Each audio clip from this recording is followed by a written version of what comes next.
Praise lord. దేవుని ఉన్నతమైన నామమునకు మహిమ కలుగునుగాక. ప్రభు నామమున మీ అందరికీ హృదయపూర్వక వందనాలు. ఈ ఉదయకాలము దేవుని వాక్యాన్ని విందాం. కీర్తనలు 51:10.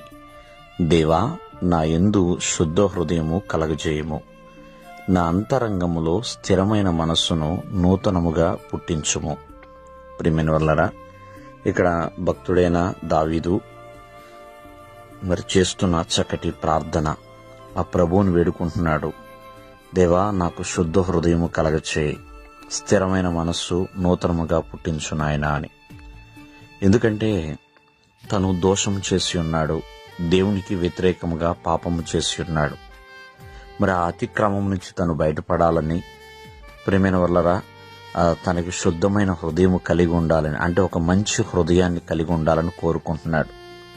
మరలా తన మనస్సు మారిపోకుండా, లోకం వైపు తిరగకుండా, మరి చక్కటి స్థిరమైన ఒక మంచి మనస్సును తను కలిగి ఉండాలని కోరుకుంటున్నాడు. ప్రియమైన వల్లరా, ఎందుకంటే మంచి మనస్సు అనేది ఎప్పుడు కూడా గొప్ప గొప్ప లక్షణాలని మనకు తీసుకొస్తుంది. బైబిల్ గ్రంథంలో మనం చూస్తే తప్పిపోయిన కుమారుని యొక్క తండ్రి మంచి మనస్సున్న తండ్రి. తన కుమారుడు దుర్వ్యాపారాలు చేసి ఆస్తి అంతా కోల్పోయిన తండ్రిని విడిచిపెట్టిన, మరి తనకున్న మంచి మనస్సును బట్టి తను క్షమించగలిగి ఉన్నాడు. అలాగే కొంతమంది మంచి మనస్సున్న సహోదరులు ఉంటారు, అన్నదమ్ములు. మరి యేసేపు కూడా చూడండి, అన్నదమ్ములు తనని ద్వేషించిన తన యొక్క మంచి మనస్సును బట్టి ప్రేమైన వల్లరా అన్నదమ్ముల్ని క్షమించగలిగి ఉన్నాడు.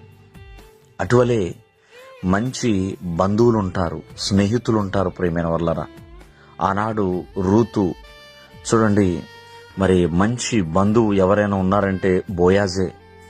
మరి రూతుని బలపరచగలిగాడు, ఆదరించగలిగి ఉన్నాడు. ప్రియమైన వల్లరా, అలాగే మంచి స్నేహితులు ఉంటారు, మంచి మిత్రులు ఉంటారు. అలాగే ఆ నజరుడైన యేసుక్రీస్తు వారు మంచి కాపరిగా ఉన్నాడు, మన కొరకు ప్రాణం పెట్టిన కాపరిగా ఉన్నాడు.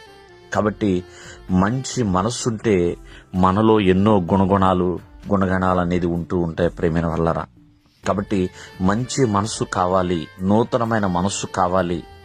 అందుకని వేడుకుంటున్నాడు దేవుడిని దావీదు, సమ్మతి గల మనస్సు నాకు కావాలి ప్రభువా, స్థిరమైన మనస్సు కావాలి, శుద్ధమైన హృదయము కావాలి అని.